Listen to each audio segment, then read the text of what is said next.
J'ai commencé en tant que prof d'anglais. C'est ça qui m'a un peu mis le pied à l'étrier en fait pour s'installer en Thaïlande. En fait, moi j'ai un business de location de scooters et motos. J'en ai même, il y a même un gars qui est décédé. On se dit la Thaïlande, voilà, c'est tout beau, tout rose. On prend un scooter, on part comme ça et tout va aller bien. Mais en fait, il faut faire hyper attention. Il faut savoir que c'est un des pays où il y a le plus d'accidents au monde en fait sur la route. En Asie, tu sais, ils ont une image de la France un peu cliché quoi. Et là, c'est Paris, tout est rose, tout le monde est gentil et puis en fait quand on arrive et qu'on y vit c'est une autre histoire. Il n'y a pas forcément besoin d'avoir 100 000 € de côté pour venir s'installer en Thaïlande. Il y a plein de provinces thaïlandaises en fait dans la campagne qui recherchent des étrangers en fait. Vous allez commencer avec un salaire de 35 000 bahts, ça fait à peu près 1 000 €. Nous on arrivait à bien vivre pour 4 en mettant un peu sous de côté tous les mois et en ayant un travail.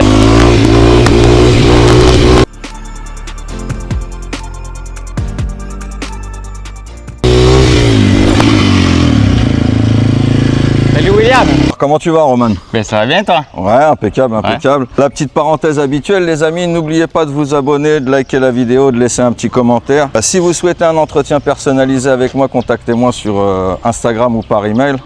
Alors dis-moi, Roman, t'es en Thaïlande depuis combien de temps? Ça va faire 8 ans là, 8 ans qu'on est venu s'installer avec ma femme, ma fille au début et puis maintenant le petit dernier qui est là. Ok, ouais, donc 2 enfants, une femme. Voilà, moi je dis ma femme, en fait on n'est pas mariés, mais bon, ça fait 13 ans qu'on est ensemble, donc c'est comme ça que je l'appelle, mais ouais. On n'est pas officiellement mariés en fait. Pourquoi alors t'es venu vivre en Thaïlande? Qu'est-ce qui t'a emmené en Thaïlande? Donc en fait je suis parti en 2009, après mes études, on est parti à Hong Kong et un peu en Indonésie. Et dès mon premier voyage à Bali, en fait, j'ai eu quelque chose qui m'a attiré en fait vers l'Asie en général. Et, okay. Et puis voilà, et puis après j'ai rencontré ma femme à Hong Kong qui est thaï. Et du coup on s'est dit pourquoi pas venir vivre en Thaïlande quoi. Donc tu as pas mal voyagé tu m'as dit entre Bali, l'Indonésie, Hong Kong. Ouais, un petit peu ouais. Quelles sont les différences notables que tu as observées entre ces pays-là? Alors déjà il y a quand même une certaine similarité entre ces pays, je trouve, comparé à l'Europe et aux États-Unis par exemple. C'est que déjà les gens sont très accueillants, souriants et chaleureux quoi. Ça c'est le premier critère en fait qui saute aux yeux un peu, c'est que dès qu'on arrive on est de suite bien accueillis. Les gens sont très gentils. Et ils sont là pour vous aider si vous avez besoin quoi. Donc ça c'est la première chose pardon qui saute aux yeux quoi. Voilà. Ouais. Et puis ensuite il y a toute une culture en fait qui est basée autour du respect, de l'acceptation de l'autre et tous ces genres de valeurs quoi qu'on perd un peu parfois en France et en Europe. Ouais. Ouais. Alors dis-moi Roman, qu'est-ce que tu fais alors en Thaïlande? Tu as une activité professionnelle? Ouais, alors là à l'heure actuelle en fait moi j'ai un business de location de scooters et motos. Donc on est spécialisé dans la location long terme en fait. Donc toi tu fais que du long terme, pas de... On fait un petit peu de court terme, mais c'est vrai que le gros de l'activité c'est location long terme en fait. D'accord. La location long terme de scooters et motos jusqu'à 300 cm3 on va dire. Ça c'est bien parce que c'est pas toujours évident à trouver à Hua Hin. Ouais, c'est vrai, il n'y en a pas des masses. Donc tu fais ça sur Hua Hin, je suppose. Je fais ça sur Hua Hin, mais en fait on a commencé l'activité à Hang Thong, donc c'est au nord d'Ayutthaya, c'est environ 1h15 au nord de Bangkok en fait. Ouais. En fait quand on arrive en Thaïlande, moi c'est là que j'ai trouvé mon premier travail en fait à Hang Thong en tant que professeur dans une école locale thaï en fait. D'accord. Donc c'est comme ça que j'ai... voilà, tu faisais quoi, prof d'anglais? Ouais, j'étais prof d'anglais au début dans une maternelle en fait. Donc c'était une grande école quand même avec 3000 élèves. Et j'ai commencé en tant que prof d'anglais. Alors j'enseignais aussi la science, mais bon pour les enfants, donc c'était assez facile quoi. C'est ça qui m'a un peu mis le pied à l'étrier en fait pour s'installer en Thaïlande, pour avoir le visa de travail, le work permit et tout ça. Donc j'ai commencé comme ça quoi, voilà. Et ensuite petit à petit, on a développé avec... à l'époque c'était ma boss, maintenant c'est devenu ma business partner quoi. Et donc avec elle j'ai commencé en fait à louer des scooters pour les profs qui travaillaient avec nous en fait. Parce qu'elle a une agence de recrutement en fait. donc de profs étrangers, qu'elle va placer dans des écoles thaïlandaises un peu partout en Thaïlande, quoi. Ok, donc, ça c'est intéressant s'il y a des gens qui cherchent. Ouais, et puis ça c'est quelque chose que. Même elle recherche des professeurs peut-être régulièrement, non? Ouais, tout le temps. En fait j'étais le premier prof étranger à travailler pour elle. Donc j'étais moi avec un Filipino, un gars des Philippines qui travaillait pour elle.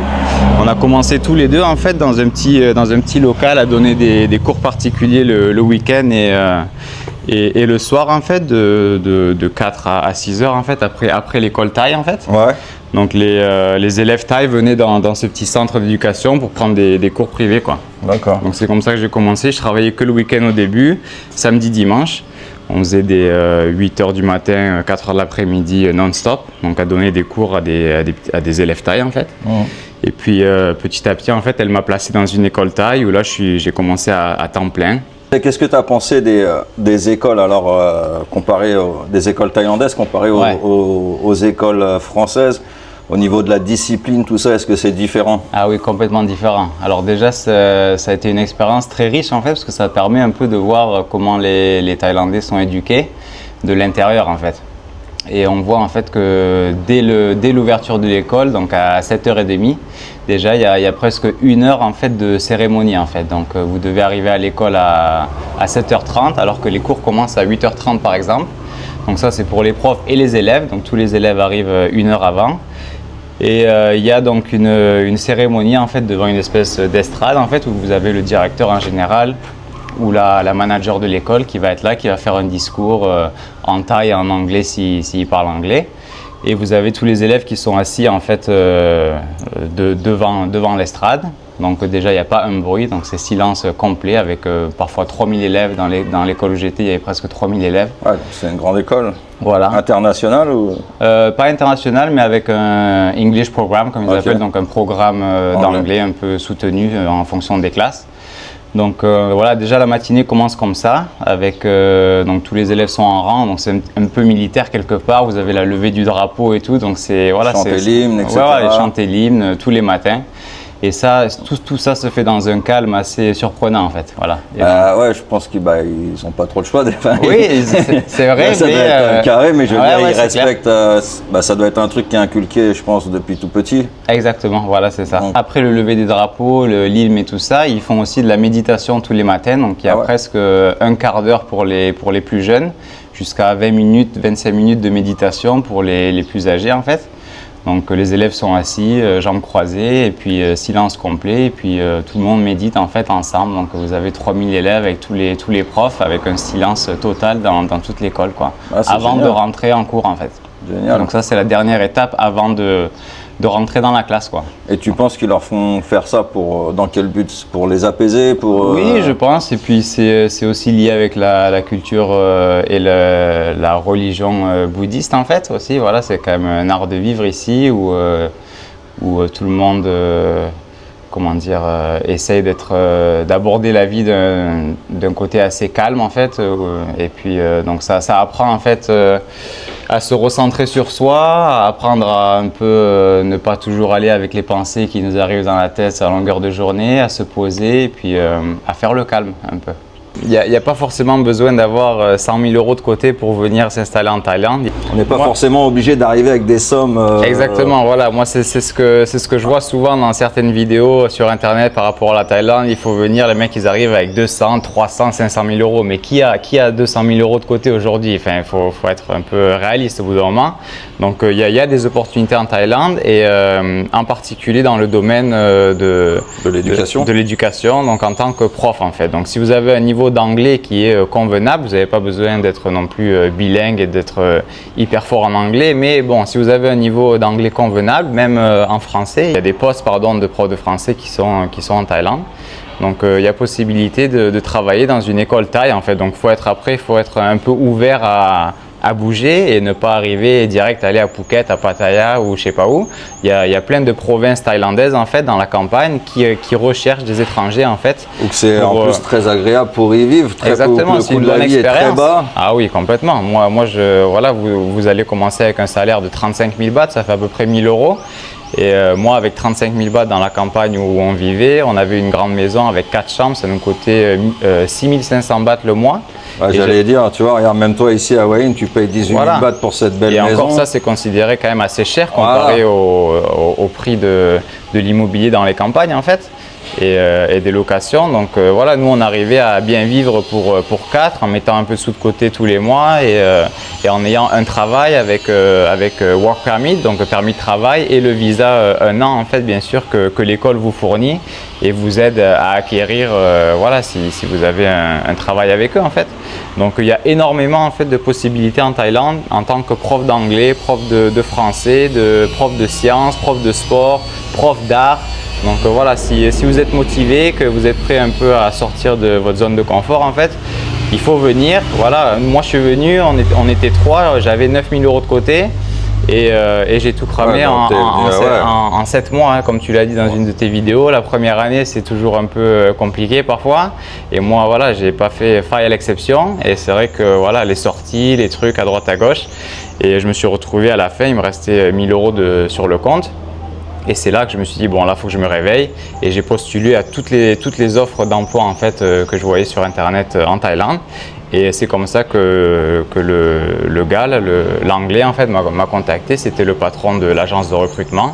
Il m'a dit, j'ai un boulot pour toi dimanche pour donner des cours à des enfants thaïlandais à Hang Thong. Viens dimanche. Je lui ai dit ok, j'ai pas d'expérience, mais il m'a dit pas de souci, si tu es motivé, que tu as envie d'apprendre, tu viens, je vais te former quoi.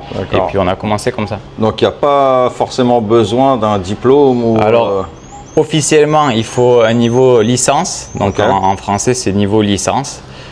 Officieusement on s'arrange. En Thaïlande il y a toujours moyen de s'arranger. Voilà. On va le dire comme ça. Mais sinon, c'est bien d'avoir quelconque licence. En fait, vous pouvez venir et travailler en tant que prof dans une école thaï en Thaïlande. Ça, c'est possible. Et si vous ne l'avez pas, on s'arrange. Ok. Voilà. Et donc, toi, tu connais justement une personne, tu me disais, qui est la personne qui est ton associé aujourd'hui, qui est mon associé avec les motos. Business, voilà, qui justement, elle recherche des professeurs. Exactement, donc elle a une agence de recrutement en fait qui recrute des professeurs étrangers et qui les place dans des écoles thaïlandaises en fait et qui vous aide ensuite si vous avez des soucis par rapport, parfois il peut avoir des petits soucis à l'école ou une incompréhension avec les profs thaï ou autres, elle vous aide en fait dans tout ce suivi-là avec les visas, les work permits et tout ça quoi. Donc son entreprise ça s'appelle Education Center. C'est basé à Hang Thong, voilà. Et donc si vous voulez la contacter directement, vous tapez Education Center sur Internet et vous allez trouver quoi. Vous pouvez mettre le lien en description, comme vous voulez. Ouais, ok, bon, on mettra les liens comme d'habitude. Ouais, voilà, mais c'est bon à savoir. Bon à savoir clairement, je suis sûr que ça va intéresser pas mal de mes abonnés parce que forcément, il y en a plein qui se posent la question, qu'est-ce que je vais faire, qu'est-ce que je peux faire en Thaïlande? Exactement. Et voilà, des fois on se prend la tête et des fois il y a des trucs tout simples qu'on peut faire. Ouais. Et puis j'ai rencontré des profs français qui n'avaient pas un niveau d'anglais exceptionnel, mais qui s'étaient débrouillés et qui avaient réussi à trouver un poste en tant que prof d'anglais ou prof de sciences pour des enfants de maternelle par exemple. Donc vous n'avez pas besoin d'avoir un niveau de fou quoi. Voilà. Donc c'est possible, c'est possible. Il faut se bouger et puis y aller quoi. C'est ça. Et pour revenir alors à ta situation professionnelle actuelle, donc tu me disais donc tu as des bécanes sur Wayne un petit peu partout en Thaïlande. Donc Voilà, alors oui, vu qu'on a commencé autour de Hang Thong, j'ai pas mal de scooters en fait à Lopburi, Singpuri, Suphanburi, Hang Thong, Ayutthaya et on en a quand même pas mal aussi à Bangkok du coup vu que c'est qu'à 1 heure. Donc on a eu un office là-bas avec ma taille. Donc tu as combien de motos Aujourd'hui on en a 60 là. 60, d'accord, quand même. Ouais, quand même. Donc tout est déjà que on va dire que tu es bien busy, enfin que tu es bien, bien blindé en niveau réservation. Je pense que tu vas être encore plus parce qu'à mon avis il va y avoir des abonnés qui vont être intéressés. Ouais, écoutez, contactez, on mettra le lien en description j'imagine. Carrément. Bon, on va en acheter d'autres, on fait que ça de toute façon depuis le début. On a commencé, on en avait 5-6 il y a 5 ans maintenant. Et puis bon, voilà, petit à petit, on met des sous de côté, et puis on rachète, et puis on fait comme ça. Et est-ce que c'est pas trop compliqué alors à gérer tout ça, en plus dans des villes différentes? Comment tu t'y prends? Alors au début, je faisais pratiquement tout seul avec mon associé Tai, qui elle s'occupe beaucoup de l'administratif, et puis elle a les contacts qu'il faut, on va dire, à Hong Kong au niveau de l'immigration, et puis pour tout ce qui est administratif en fait, où parfois ça peut être un peu compliqué en tant qu'étranger de tout comprendre. Donc elle s'occupe de ça, et puis moi je m'occupe du côté un peu opération, achat, réparation, livraison, tout ça quoi. Donc j'ai le pick-up qui est là, et puis on s'en sert pour livrer les scooters, et puis les récupérer quand il y a besoin, les amener à réparer, tout ça. Et donc aujourd'hui on a un Tai qui travaille avec nous et qui nous aide aussi pour les livraisons, plus du côté Hong Kong du coup, et moi je m'occupe plus du côté Hua Hin et Bangkok quoi. Et en plus de ça, tu as un autre business aussi que tu viens de créer. Voilà, ça fait 1 an là j'ai commencé, ça s'appelle Hua Hin Adventure Rider, donc Adventure Rider. Et on fait des tours d'enduro en fait. Donc moi je suis passionné de moto depuis que je suis tout petit. Et je me suis dit pourquoi pas créer un tour en fait pour amener des touristes ou même des gens qui habitent ici à allier un peu la découverte de Hua Hin et du sud de Hua Hin qui est hyper joli à découvrir jusqu'à Sam Loyot en fait, en passant par Pak Nampan qui est un petit village de pêcheurs en bord de mer qui est hyper sympa et pas très connu des touristes. Et donc je me suis dit pourquoi pas allier un peu enduro et visite de site en fait. Du secteur en moto secteur. Quoi. Exactement, en moto. Je suppose que c'est des journées complètes. Alors je peux faire ça commence avec des 2 heures, enduro experience de 2 heures en fait. Donc pour ceux qui veulent faire que du chemin et aller que dans les collines et faire que de l'enduro, c'est possible. Et ensuite on fait demi-journée découverte et journée complète découverte en fait. D'accord. Donc la demi-journée on fait jusqu'à 120, 130 km. Ah ouais, quand même. Ouais, quand même. Et la journée complète, on est presque à 180 km aller-retour. Ouais. Donc on descend jusqu'à Sam Loyot au sud, c'est à presque 40 km au sud de Hua Hin. 35 magnifique km. Sam Loyot. Je conseille pour les gens qui connaissent pas, aller viser Sam Loyot, c'est très beau. Et en plus, je suppose que la journée, tout se fait avec toi, donc les gens, du coup, ils passeront la journée avec toi. Ouais, tout se fait avec moi, ouais. Et Roman, très sympa, donc je vous le conseille, les amis, n'hésitez pas à contacter Roman, je vous mettrai son lien en description de la vidéo, comme d'habitude. Donc ça, c'est le style de moto, justement, que tu as pour les enduros. Pour les tours, voilà, donc on a 230 KLX, donc Kawasaki 230 cm3, 4 temps, c'est des moteurs hyper solides, et on a aussi 2 CRF 300 Honda du coup, CRF L. Donc c'est des motos qu'on a un peu modifiées, qu'on a adaptées plus pour l'enduro pour que ça soit solide. Voilà, on a rajouté des protège-poignets solides, des dessous de moteur, des pneus enduro. Voilà, tout est un peu modifié pour que la moto soit solide, qu'on puisse tomber avec sans tout casser quoi, voilà. Bien sûr, on a un petit contrat avant de commencer le tour en disant qu'on prend, que les gens qui viennent prennent leurs responsabilités en cas de chute et autres, parce que c'est vrai que ça peut arriver. Bon, jusqu'à ici, je croise les doigts, on n'a jamais eu de mauvaises expériences, mais en général, on tombe mais on ne va pas vite, entre 5 et 10 km/h dans les chemins. Mais oui, il faut faire attention. Ouais. Par rapport à ce que tu m'expliquais tout à l'heure à ton business de scooter, comme il y a quand même beaucoup d'accidents en Thaïlande en 2 roues, est-ce que tu as eu des problèmes par rapport à ça, des gens qui ont eu des gros accidents? Oui, j'en ai eu, il y a même un gars qui est décédé d'ailleurs. Malheureusement. Un Irlandais malheureusement qui venait en Thaïlande, il était jeune, il avait 25 ans. Et puis c'est vrai qu'on se dit la Thaïlande, voilà, c'est tout beau, tout rose, on prend un scooter, on part comme ça et tout va aller bien, mais en fait il faut faire hyper attention. Il faut savoir que c'est un des pays où il y a le plus d'accidents au monde en fait sur la route, donc il faut faire hyper gaffe quoi. Et c'est vrai que malheureusement, bon, lui il a pris le scooter, il s'est fait rentrer dedans par un pick-up à un U-turn en fait. Et puis voilà, ça va. Et oui, on a d'autres accidents bien sûr. D'ailleurs ce matin j'ai encore eu un message avec un mec qui s'est fait rentrer dedans par un autre scooter. Donc ça arrive, Comment ça se passe alors dans ces cas-là? Bon, on a des assurances pour tous les scooters, donc en général, si vous êtes en tort, c'est vous qui payez les dégâts sur la moto et sur la personne qui est liée à l'accident. Voilà, qui est liée à l'accident. Si c'est l'autre personne qui est en tort, en général, c'est leur assurance qui prenne en charge les réparations moto et physique s'il y a blessure ou autre quoi.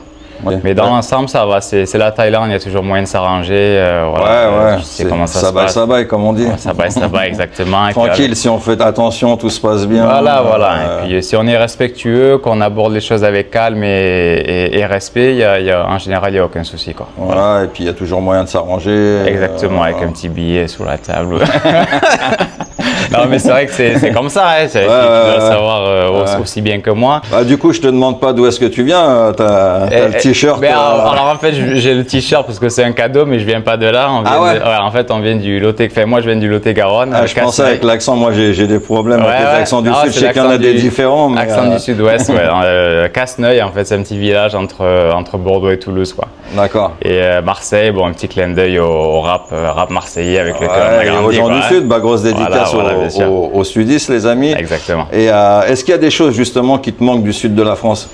Alors, la gastronomie quand même, un petit peu de temps en temps. Mais après, à Hua Hin, on est quand même bien servi. Il y a pas mal de restos français. Il y a tout ce qu'on veut en fait, hein. Si vous voulez manger des fruits de mer, vous allez à la terrasse. J'ai vu que tu as fait une interview avec le patron de la terrasse, par exemple. Ouais, pas mal, la terrasse. Il y a Brasserie de Paris. Il y a C'est la Vie juste à côté avec un Belge qui fait des super plats. Donc, il y a un Italien pas loin, Pane Focaccia, qui fait des super pizzas, des pâtes et tout. Donc, on peut trouver à manger étranger si on veut, quoi. Et puis moi, toi justement, personnellement, tu manges plus thaï ou plus on mange plus thaï quand même parce que bon, c'est notre budget quand tu veux manger des pâtes et des steaks toute la journée. Déjà, moi, je mange pas de viande, mais pour ceux qui aiment un peu les steaks, tout ça, la bonne bouffe, on va dire française, ça coûte des sous quand même. Donc bon, il faut voilà, avec mes 2 enfants et ma femme, le midi en général, on mange thaï, et puis le soir, parfois, voilà, on mange étranger, ça dépend. Mais bon.